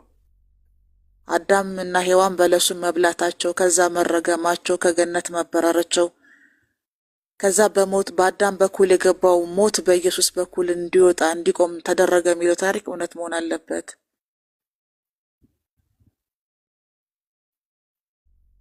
ካልሆነ ግን ዛሬም ሴት ልጅ እያማጠች፣ ዛሬም ፍቃድሽ ወደ ባልሽ ሆኖ፣ ዛሬም የወር አበባ እያየሽ፣ ዛሬም ጥረህ ግረህ እየበላሽ ከና ሚኬላ እየወጋህ ሞትን እየሞትክ በደዌ እየተሰቃየህ ፍትህ ላይ ሻ ካልክ የሳይኮሎጂ ችግር ነው። ፍትህ ለኢየሱስ፣ ፍትህ ለአዳምና ለሔዋን፣ ፍትህ ለኛ ብላችሁ ጠይቁ። ካልሆነ መዳኛችሁ ይመጣል፣ ጠብቁ። ሊያድነን ይመጣል ብላችሁ በተስፋ ጠብቁና አብርሃም እና ይስሐቅ እና ያዕቆብ ይጠብቁ እንደነበረው እና በፍትህ ዙሪያ ላይ ስለ አይሻ ፍትህ የሚጠይቅ ሰው እውነት ለመናገር ያሳዝነኛል። እኔ በዛ እድሜዋ ለምን አገባሽ ከሆነ ኢትዮጵያ ውስጥ ዛሬም በዛ እድሜያቸው የሚያገቡ የሚደፈሩ የሚሞቱ ስላሉ ነው። በእሷ ዘመን እሷ በነበረችበት ዘመን ከ1400 ዓመት በፊት በ9 ዓመታቸው ወይ ያገባሉ። ስቲል እስካለፉት 130 140 ዓመት በፊት ድረስ የሚደረግ ጋብቻ ነው። ይሄ ታሪክ ማንበብ ነው የሚጠበቅባችሁ ከእናንተ። ወደ 1000 ዓመት መሄድ አይጠበቅባችሁ። 1860 1960 ምናምን እያላችሁ ዞር ዞር ብሎ ታገኛላችሁ። ግን ለራሳችሁ ፍትህ ጠይቁ። ተስፋ አለን፣ እንድናለን፣ እየዳነን ነው እያላችሁ ጨልላችሁ ድኛለሁ ብላችሁ እንኳን በድፍረት እንዳትናገሩ ያደረጋችሁን የድህነት ታሪክ ይዛችሁ ስለ አይሻ ፍትህ መጠየቅ በእውነት አእምሮ ህመምተኝነት ነው። ድነናል፣ እንድናለን፣ እየዳነን ነው፣ ልንድን ነው። እንዲህ አይነት ድህነት ተድኖም ተኖሮም አያውቅም። ስለዚህ የዘፍጥረት ታሪክ እውነት ካልሆነ አዲስ ኪዳን ትርጉም የለውም። የዘፍጥረት ታሪክ እውነት ከሆነ ደግሞ አዲስ ኪዳን ላይ ሊሻር ይገባል። የክርስቶስ ሞት ሊቀይረው ይገባል፣ ሊቆም ይገባል። የቆመ ነገርም የተቀየረ ነገርም የለም ከተጻፈው መጽሐፍ ውጪ። ይሄን ነው ማለት የምፈልገው እና ስለሚፈሩ ይመስለኛል፣ የራሳቸው አቴንሽን ስላለባቸው ይመስለኛል። ግን አንድ የማይቀየር እውነት አለ፣ አልዳናችሁም። ዛሬም እየሞታችሁ፣ ዛሬም ተራችሁ እየበላችሁ፣ ዛሬም እያማጣችሁ፣ ዛሬም በሴቲቱና በአንተ መሀል ጠላትነትን አኖራለሁ እንዳለ ዛሬም ዘፍጥረት ላይ ነው ያላችሁት። ዘፍጥረት 1:1 ላይ ነው ያላችሁት። የተቀየረ ነገር የለም።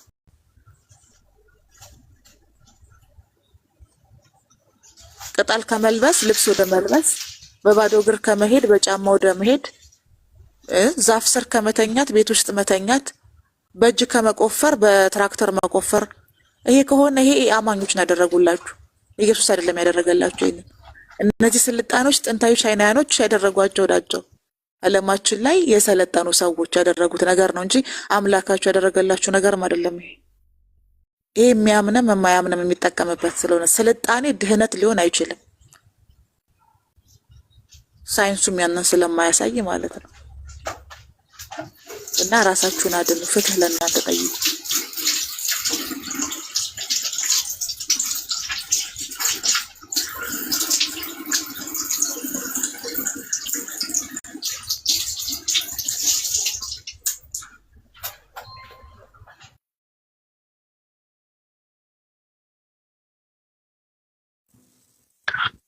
ሚዩት ላድርገው ስል እምቢ አለኝ።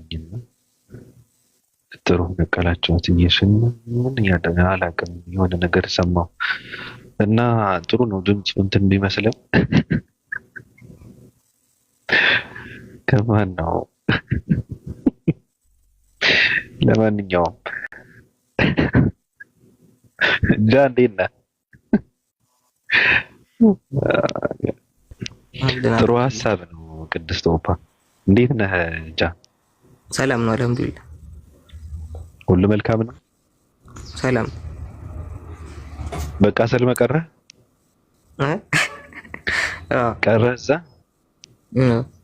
ተመቸ እስልምና? አዎ ሰላም።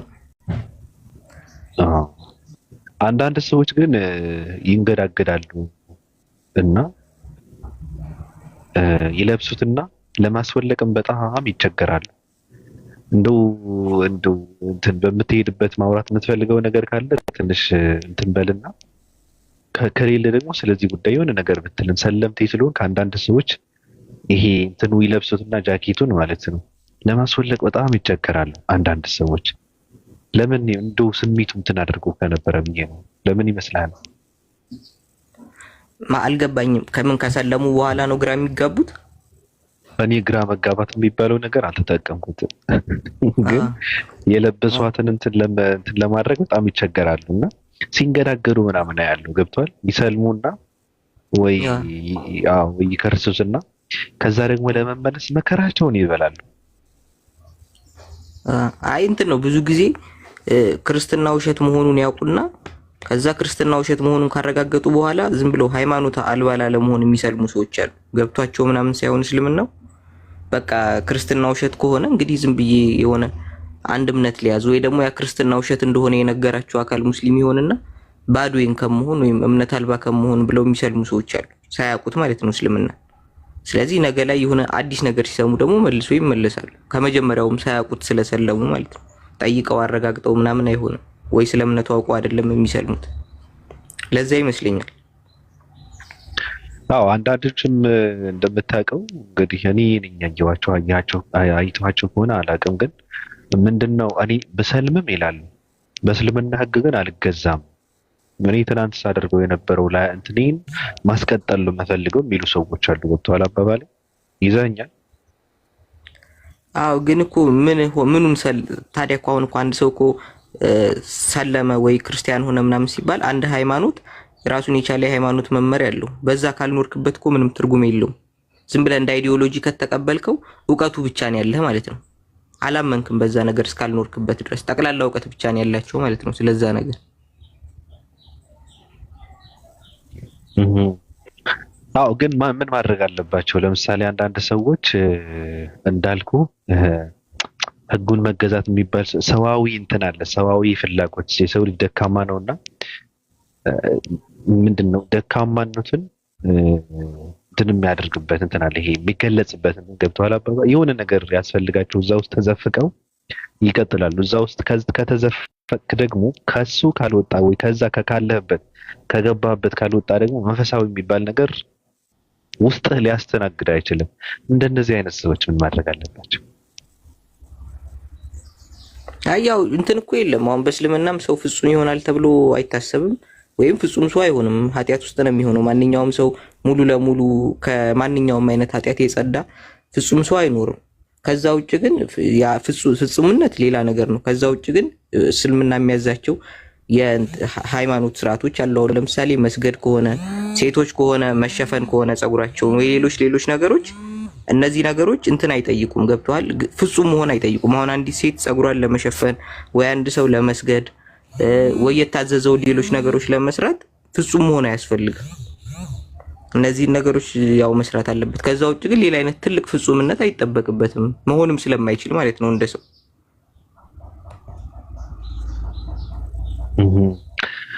አንዳንዶቹ ወንዶቹ እንኳን እኔ ብዙም እንትን አድርጌ አላውቅም፣ እንደዚህ አይነት ነገር አይቼ አላውቅም። እና ሴቶች ግን አብዛኛው ጊዜ አሁን ታዘበ ከሆነ ቀለል ባለ ነገሩ ይሄ የመሸፈኑ ነገር አለና ለምንድን ነው የማትሸፈኙ? ፀጉርሽን ማድረግ አለብሽ ሲባሉ አይ እኔ እኮ ገና አዲስ ነኝና ምንድን ነው በዚህ ልክ ሰው እንትን አይለም፣ እኔ ገና መለማመድ አለብኝ እኮ ቢያንስ ምናምን የሚሉ ሴቶች አሉ። ገብተዋል? አንዳንድ ሰዎች በእርግጥ አሁን ሃይማኖት ውስጥ እንደገቡ ምናምን ቀጥ ያለ ሰው የለም በሃይማኖት ውስጥ። መንፈሳዊ ሰው እንደዛ እንዲሆን ይፈልጉታል። እሱ ትክክል አይደለም። እኔ እንትን አደርገዋለሁ። ግን መልሳቸው ግን በጣም የሚያስቅ ነው። አንዳንድ ሰዎች እንደሚገርቡ ይፈልጉታል። እሷ እኮ አዲስ ነች እኮ እንትን ስጧት እንጂ ምንድነው በዚህ ልክ፣ ኧረ ተው አዲስ ነች እኮ እሷ ምናምን እየተባሉ እንትን የለም እንደ ምንድነው እንደ እንቁላል እንትን እንድታደርጋቸው የሚፈልጉ አብዛኛው ጊዜ እንደዚህ አይነት ባህሪ የማየው በሴቶች ነው። ለምን ይመስላል? ጃ ይቅርታ መጠየቀ ያው ሰለምቴ ስለሆንክ ነው። እንደው አይ እንደ ግለሰቦቹ ይለያያል። እኔ እንጃ አሁን ሰው በግለሰብ ደረጃ ምን ብለው እያሰቡ እንደሆነ አላውቅም። እንደ ግል ግን ያው እኔ ግን ከባድ ነገር አይመስለኝም። አሁን የሆነ ሰው የስጋ አሁን የሆነ አይነት ኃጢአት ሰርቶ ምንድነው ውስጥ ስለው ስጋ ያሸንፈው ነው ምናምን ሊል ይችላል። ለዛ ነገር ይገባበታል ንስሐ በቃ ምህረትም ያገኛል ብለን እናምናለን። ግን አሁን ወይ ጸጉር መሸፈን ወይ ምናምን ትልቅ ትግል የሚጠይቅ ነገር አይደለም። ይሸፈናል እኮ ማን አሁን የሆነ አይነት ችግር መጥቶ ተሸፈን ብትባል ትሸፈናል። አሁን በኮሮና መጥቶ እንኳን አሁን በማክስ እየተሸፈናል ነበር ፊታችንን ወንዱም ሴቱም ምናምን ለሆነ ለበሽታ ብለህ ሁላ እኮ ትሸፈናለህ አይደለም? የሆነ አምላክ አዞኛል ብለህ አስበህ እና እኔ እንጃ ሰው ካመነበት ቀላል ነው ብዬ ነው የማስበው። እንደዚህ አይነት ነገሮች ትልቅም የሆነ የሚከብዱም ነገሮች አይደሉም ለማድረግ። አሁን ራስን ማሸነፍ ምናምን የሚከብድባቸው ቦታዎች አሉ። ግን አሁን የጸጉር መሸፈን ምን አይነት ራስን መግዛት ይጠይቃል? ቀላል ነገር እኮ ነው። ትልቅ የሆነ ከባድ ነገርም ነው ብዬ አላስብም። እኔ እንጃ ደግሞ እንደ ሴትም እንደሚሰማቸው አላውቅም። ግን እንደ ወንድ ሳየው የሆነ ነገር መሸፈን ምንም ትልቅ ነገር ነው ብዬ አላስብም።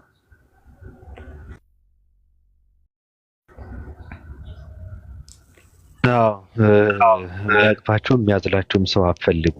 የሆነ ቦታ ላይ ከገባችሁ በገባችሁበት መጽናት አለባችሁ።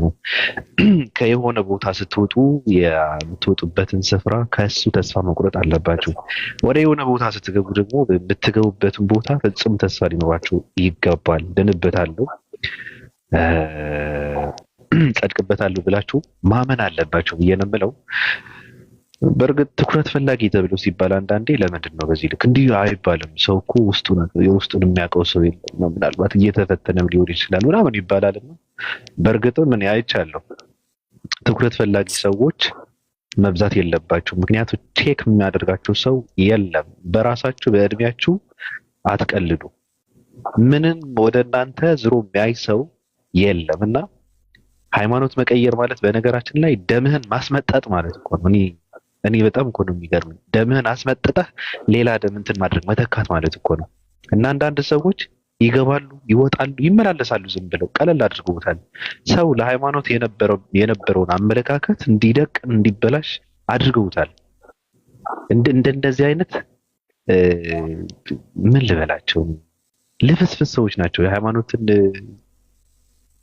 እንትኑ ትልቅነቱ አስፈላጊነቱ ፍላጎታቸው አይመስልህም? ለዛ አደጋ የሚያጋልጣቸው ባቢ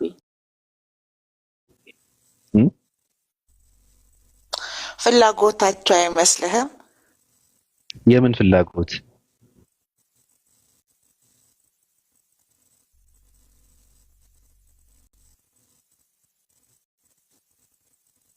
የምን ፍላጎት?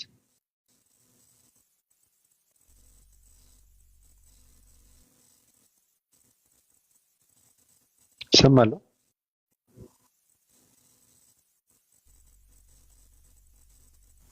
እሰማለሁ ወይ?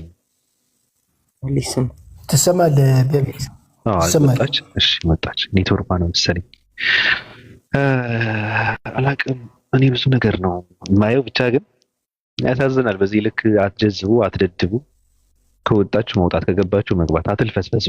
ሃይማኖት ስትቀይሩ ቢያንስ ለራሳችሁ በቀን 1 ሰዓት እየሰጣችሁ ከዚህ ስፍራ ውልቅ ብላችሁ ተማሩ፣ አጥኑ ስለገባችሁበት እንጂ አይ እንደዛ የሚባል ነገር የለም። እኔ በኤፍሬም እና በጥላሁን ቂጤን እያወዛወዝኩ ቀጥላለሁ ምናምን የሚባል ከሆነ ትርጉም የለውም። የሰው መጫወቻ ነው የምትሆኑ። እንደዛ የሚባል ነገር የለም። ከሁሉ ነገር ወጣችሁ ለመንፈሳዊ ነገር ቦታ የምትሰጡ ከሆነ ከዓለማዊ ነገር ወጣችሁ ማወቅ ማጥናት አለባችሁ ስለ መንፈሳዊ ነገር እንጂ ቂጥሽን እዚህ ጋር እያወዛወዝሽ እዚህ ጋር ደግሞ እዚህ ጋር ደግሞ ከሌሎች ሰዎች ጋር ማውራት እዚህ ጋር ደግሞ ጥያቄ መጠየቅ እዚህ ጋር ደግሞ ዛሬ ሃይማኖት ቀይረው በሶስተኛው ቀን ሁለቱም ሃይማኖት ተከታዮች ቁጭ አድርገው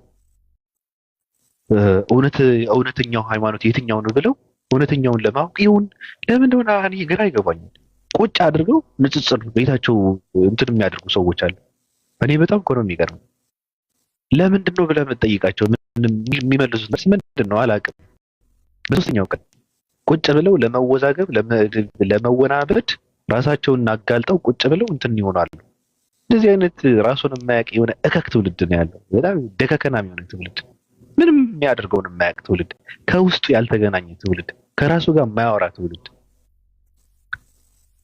ጥያቄውን እንኳን የራሱ ጥያቄ ማለት ውስጡ የሚጠይቀውን ውስጡ የሚፈልገውን ነገር ምን እንደሆነ ጠንቅቆ የማያውቅ ትውልድ ነው ያለው። ለማንኛውም ሰፊ ነው። ጃ የምትለን ነገር አለ? ያውን ላይ ሳይሆን ቅድም እንትን እያልክ ነበርና አሁን አንዳንድ ሰዎች እንትን ሲል ይሄ ስለ ረሱል ሰለላሁ ዐለይሂ ወሰለም አንስተው እነሱ ሲሳደቡ ወይ መስፈርት ሲያወጡ ምናምን በተቃራኒው እነዚህኞቹም ደግሞ ይነሱና ኢየሱስን ወደ መሳደብ ይሄዳሉ። እና ከዛ አንፃር አንድ ነገር ልብዬ ነውና አሁን እነሱ ረሱል ሰለላሁ ዐለይሂ ወሰለም ናቸው የጀመሩት እስልምናን ብለው ነው የሚያምኑት። ምክንያቱም ከታሪክ ከምናምን አንፃር አይተውት እንደዛ ስለሆነ የታሪክ ዘገባዎች ስላሉ በቃ ይሄን አስተምሮ እሳቸው ናቸው ያመጡት ብለው ነው የሚያምኑት። ስለዚህ ሁልጊዜ እንደ ጀማሪ አድርገውም ስለ እስልምና መናገር ሲፈልጉ እሳቸውን ነው የሚናገሩትና እኛ ተመልሰን ለምንድን ነው የምንናገረው? ኢየሱስን ከተናገርንም የነሱም እኮ የእምነት ጀማሪዎች አሉ አይደል? ሲጀምራውን የነሱን የእምነት ጀማሪ ኢየሱስ ነው ብለን አስበንም ኢየሱስ ጋር መሄዱላ ለነሱ ትልቅ ክብር መስጠት ነው። ምክንያቱም ኢየሱስ የነሱም እምነት ጀማሪም አይደለም። አሁን ፕሮቴስታንት ጋር እያወራን ከሆነ የነሱ የእምነት ጀማሪ ሉተር ነው። ሃይማኖታቸው የተጀመረው 400 ዓመቱ ነው ከተጀመረ 16ኛው ክፍለ ዘመን ላይ የተጀመረ ሃይማኖት ነው ያላቸው። ስለዚህ የነሱ የሃይማኖት ጀማሪ ሉተር ምን አይነት ስብዕና ነበረው ብለን ነው መናገር ያለብን። ምክንያቱም ኢየሱስን እንደ እምነት ጀማሪ ካረግንላቸውማ ትልቅ ክብር መስጠት ነው። ከዛ ውጭም ሌላም አይነት ሰው ካወራ የዛ ሰው የሃይማኖቱ ጀማሪ ማን ነው? እንደዛ በቃ ልክ እንደዛ ሁሉንም ከጀማሪዎቻቸው አንፃር እንትን ማለት ይሻላል። ምክንያቱም እነሱን አንድን ክርስቲያን ኢየሱስ ክርስቶስ ነው እምነትን የጀመረው ብሎ እንትን ዕውቅና እንደመስጠት ነው አሁን አንድን ሰው ከኢየሱስ አንፃር መናገር ማለት ነው። ስለዚህ የነሱን አንድ ሰው እንደ ሃይማኖቱ ሲናገር የሃይማኖቱን ጀማሪ መፈተሽ ይቻላልና የሃይማኖቶቻቸውን ደግሞ ጀማሪዎች ብንፈትሻቸው ምንም የሆነ የተሻለ አይነት ስብዕና ያላቸው ሰዎች አልነበሩም። ሁሉም እነ ሉተርን ብናይ፣ እነ ካልቪንን ብናይ፣ እነ አርሚንን ብናይ፣ እነ ማይክል ሰርቪተስን ብናያቸው ሁሉም የሆነ የተሻለ አይነት ስብዕና ደረጃ ላይ ሲኖሩ የነበሩ በቅድስና ሲኖሩ የነበሩ ሰዎች አይደሉም። እና እንደ ንጽጽርም ከሆነ ካነጻጸርንም እንደው የሃይማኖቱ ጀማሪዎቻቸው ጋር ብንሄድ ይሻላል። ምክንያቱም ምንም አይነት መጽሐፍ ቅዱስ ጋር የሚወስደን ነገር የለም። መጽሐፍ ቅዱስ ላይ ያሉት ነቢያቶችም የነሱ አይደሉም። ሲጀመር ነቢያቶቹ የኛም ናቸው ብለን ሼር የምናረጋቸው ስለሆኑ የነሱ የእምነት ጀማሪዎች የቅርብ ዓመት ሰዎች ስለሆኑ ከእስልምና በኋላም የተጀመሩ እምነቶች ስለሆኑ ዛሬ ላይ ለውይይት እኛ ጋር መጥተው የሚወያዩት ሰዎች ኦርቶዶክስም ቢሆን 1054 ላይ የተመሰረተ ነገር ነው። 1054 ላይ ማን መሰረተው? ያን ስም ማን አወጣለት ብለን እዛ ጋር መስራቹ ጋር ነው ስለ መስራቹ ቄስ ነው መወያየት ያለብን። ካቶሊክም ከመጣ ልክ እንደዛው 1054 ላይ ነው የተከፈሉት። ካቶሊክ የሚባል ድርጅት የተፈጠረው 1054 ላይ ነው። እዛ ጋር ስለፈጠረው ቄስ ነው ያለብን እንጂ ወስደን ነቢያቶች ጋር መሄድ የለብንም ለማለት ነው። አመሰግናለሁ። ነው የእይታ በጣም ወድጄዋለሁ። በጣም ደስ ይላል። አመሰግናለሁ። ጃ ማይ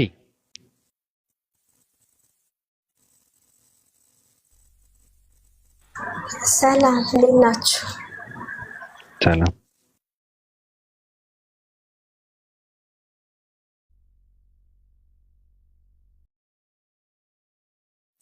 ቀጥይ።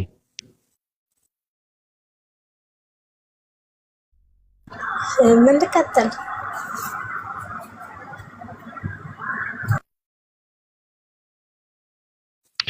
ሀሳብ ካለሽ ቀጥይ። ኦኬ። አይ ሀሳባችሁ ጥሩ ነው፣ አሪፍ ነው። ባነሳችሁት ሀሳብ ላይ ምንም እንትን የለኝም፣ ጨምረውም ነገር የለም፣ ያው ስላላችሁት ማለት ነው።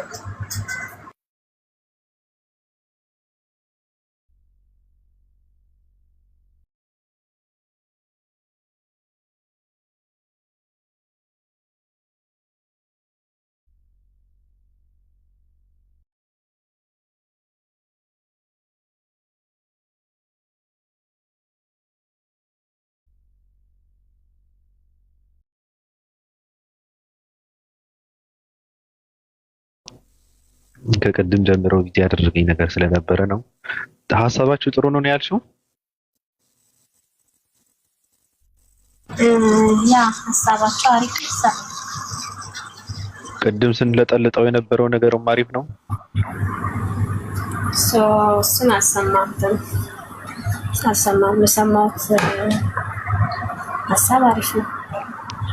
ተደምረሽ እንደሆነ ብዬ ነው እኮ ጳውሎስን እየገረፉት ነበርና እሱ ከተመቸሽ እኔ ጋር ተደምረሽ እንደሆነ ብዬ ነው። ለምን ግን አንተ አታርፍም? ለምንድን ነው የማታርፈው? ኢየሱስ ይሄ የኔ እምነት ነው፣ ሀሳቤ ነው፣ የማምንበት ነገር ነው። እንዴት አርፋለሁ? እሺ መብትህ ነው። ያንተን ሀሳብ እኮ እቀበላለሁ። ሀሳብ ጥሩ ነው። ሀሳቤን ከተቀበልሽ በቃ አንድ ነን ማለት እኮ ነው።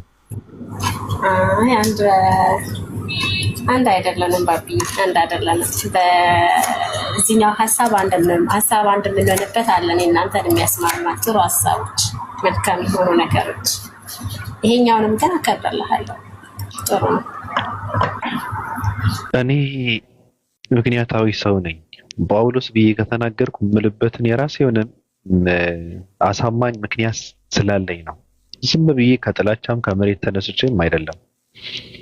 እና በነገራችን ላይ እኔ ለጥላቻ ብዬ አንድም ቃል አልናገርም፣ ወይ እነንትናን ለማብሸቅ ብዬ አልናገርም።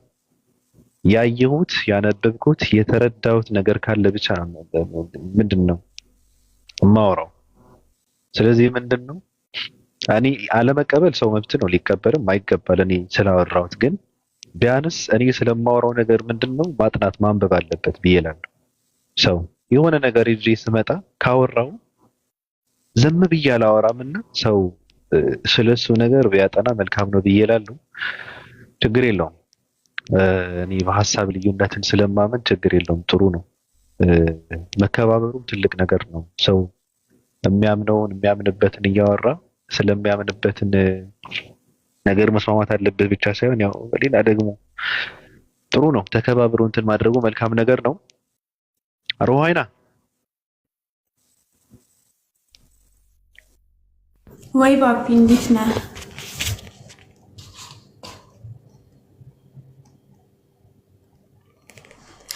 ሰላም ነው? ደህና ነኝ። እንዴት ነህ? አልሐምዱሊላህ ደህና ነኝ። እንዴት ነሽ? ደህና ነኝ። ጠፋክ? ኧረ አለሁ። ቀጥይ። የምትይኝ ነገር አለ? እኔ ምንም ምለው ነገር የለም። ምን እላለሁ?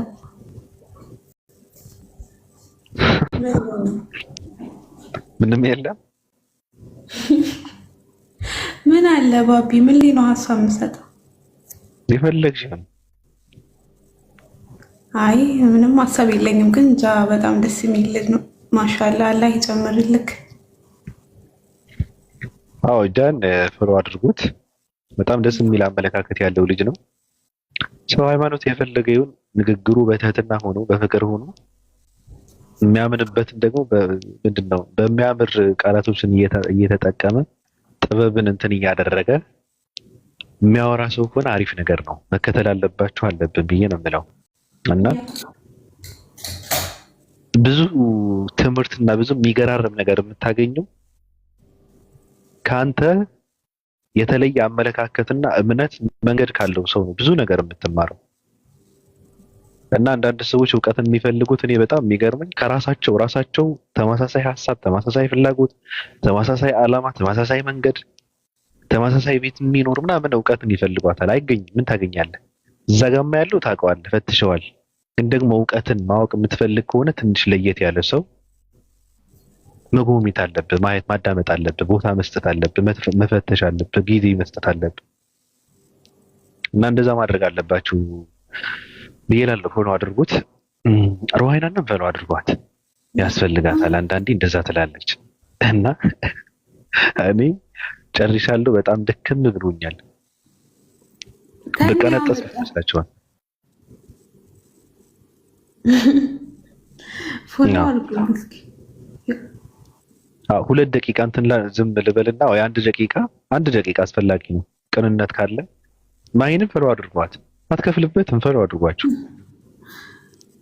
ነካ ነካ ነካ ነካ ነካ ነካ ነካ እኔ ምንም አይጠቅመኝም እንዳታደርጉ። የሚያደርግሽ ሰው የለም። እሱም ካደረገሽ እኔ ነኝ የማደርግሽ። እኔን አድርጉኝ፣ የምር ፎሎ አድርጉኝ። ፎሎ ያላደረጋች ጠቅማቸዋለሁ። በቃ ባቢ እጠቅማቸዋለሁ።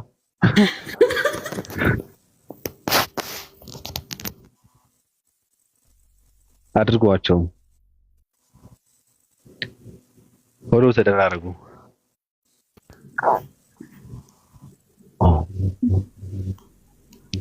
አይ በቃ መውጣት ከፈለክ ውጣና ነገ ኢንሻአላህ ስትገባ ታስደርገኛለህ። እኔ ራሴ እስካሁን ድረስ ዝም ማለቴ ቆይ ዘንበል አንተ 2 ዓመት ምናምን ይለኛል፣ ግን እስካሁን ራሱ 10,000 አልገባም። 5,000 ምናምን ገና። እኔ ያሉ ወደ 500 ምናምን ሺህ እንትን ያለው አካውንት አለ። አንዱ ደግሞ ይሄ ነው። ሶስተኛው ብዙ ናቸው ግን የኔ አካውንቶች። ያኛው አይታወቅም። ብዙ ሰው ያውቀዋል፣ የኔ መሆኑ ግን አያውቅም። የሰው ይስቃል፣ ይዝናናል እዛ ውስጥ ገብቶ። ግማሹን ብሎክ እያደረግሽ አለ። ሁለት ሰው ብቻ እዚህ ጋር ከብሎክ ፍጭ። ወይ እናቴ ይሄው ፈታችኋል። እንደውም ብሎክ ያደረኳችሁም ፈታችኋል። ፎሎ አድርገኝ። ልክ እንደ ነው የሚቀናኝ። በቃ እንደ ሞጣ 5 ሚሊዮን ሰው ብሎክ አድርጌያለሁ። እኔ ብሎክ ባላደርግ 10 ሚሊዮን ሰው ተከተለኝ ነበር።